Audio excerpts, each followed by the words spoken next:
Hello guys, Brad here again with another video. Today I want to do a video called FragComm Words of Wisdom. And this is something that I thought up at work yesterday. I wrote down 10 things that I think might be helpful, especially for people just starting out in the fragrance community. And if you follow my channel, you know that I'm one of the guys that has been around for quite some time. Guys like myself, Mark, Dan, Al, we've been around for a while. We've been through the trenches here, and I'd like to see other people, not just the veterans, but any reviewer, to either maybe give a little word of wisdom video, or maybe just a response to my words of wisdom to see how that goes. Because I think this could be a fun little video, something different that I haven't really seen much of in the fragrance community. I mean, some people will say, well, if you're new to fragrances, try this or that, like Acqua di Gio or Yves Saint Laurent's L'Homme or Ed Hardy's Love and Luck. And those videos are fine as well, but just an approach wisdom video I think would be helpful as well. So let me go through each point here and do a little brief talk about it. Number 10, start cheap and work your way up. In other words, if you're fresh to the fragrance community, you'll start watching videos by reviewers that are, around for 4 or 5 years, and you'll start buying the Creeds, the Bonds, the Zergoffs, and all these expensive blends. And then, after a couple months, you'll probably be broke or ready to quit, the fragrance game. But if you start cheap, it always gives you something to look forward to as you go along. Plus, once you own all the Creeds, seems unlikely that you're going to wake up the next morning and say, okay, time to check out Hugo Boss. You know what I'm saying? So I think it's always a good idea to start cheap. And if you look at the reviewers that have been around for a while, the veterans, they all started off as designer heads and then slowly started adding the niche products into their rotation and reviews. Number 9, trust your own nose. If somebody were to ask me, who's your favorite reviewer, or who's the best reviewer, the correct answer would be me. Or if somebody asked you who the best reviewer is, you should say me, because you are the most important person when it comes to judging a fragrance. Don't always go by what somebody else says. If you can't smell the fragrance before you buy it, try hard to get a sample or get a whiff of it first, because you can only trust your own nose, nobody else's 100% certainty. Number 8, start your own hype train. In other words, don't necessarily have to run out there and buy everything that gets hype, because sometimes it's not really any better than anything else.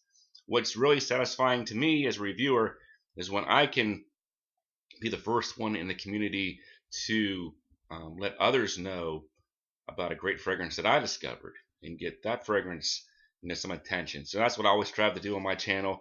I like to see more of that in the fragrance community.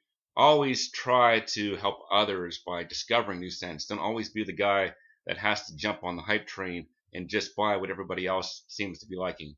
Number 7, don't ignore the other pieces of the puzzle. In other words, fragrance is just one part of hygiene and style. If you have a $100 bottle of cologne, that's great, but $15 watch, pair of shoes that looks like it's been through the Korean War, you know what I'm saying? What good's that going to do you? So try to balance your budget and have a little bit of everything: shoes, watches, nice clothes, decent car, all that stuff, plus some money left over to buy food. Don't be taking your girlfriend to McDonald's and then bragging about how you wore a Ventus. You know what I'm saying?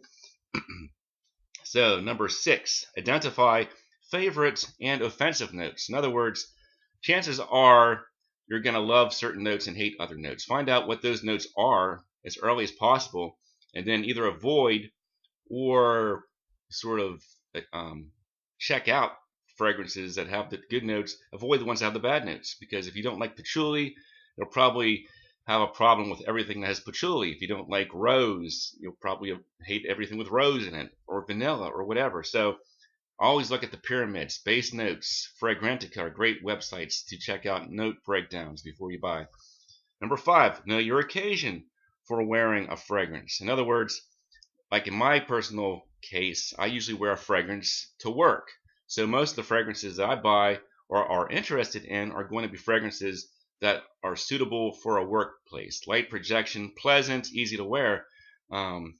If you're looking for a date fragrance, then maybe you want heavier fragrances with better projection and more seductive. So if you're like me and you don't go out a lot, there's no sense in having 50 or 60 date fragrances if you're going to go out once a year. It just seems kind of silly. So know your occasion. Number 4, blind buy as a last resort.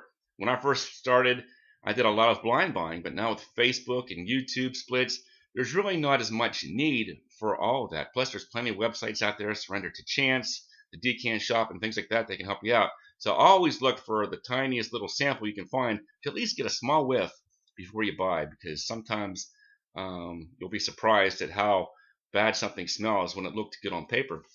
Number 3, if you keep on going, formulate a plan. In other words, if you're in the fragrance community for a long time, you're going to build up a large collection. So you have to ask yourself, what am I going to do with all these bottles? You might want to sell them. You might want to do splits with them, give them away, throw them away. Figure out what you want to do. Maybe just collect them and buy a large case. Turn your house into a museum. I don't know. But try to figure something out. Number 2, establish a threshold. A lot of the reviewers have the perfect number of fragrances to own, like 30 or 50 or 100. Try to use that as your threshold point and work around that. If you get too many, maybe start to get rid of some of the ones you have, or if you don't have enough, then do a lot of research and find something good to fill in those gaps. And number 1, agree to disagree. In other words, take into consideration that not everybody is going to like what you like, or not everybody is going to hate what you hate. Embrace that and have fun with it. This is a community. Enjoy each other's opinions. Have fun. Enjoy the Facebook groups, the YouTube community, and just have a lot of fun with it. And you'll be around for a long time, I think, because this is a great group of people, and I've been enjoying it myself. So that's it. Thanks for watching. I'll talk to you guys later.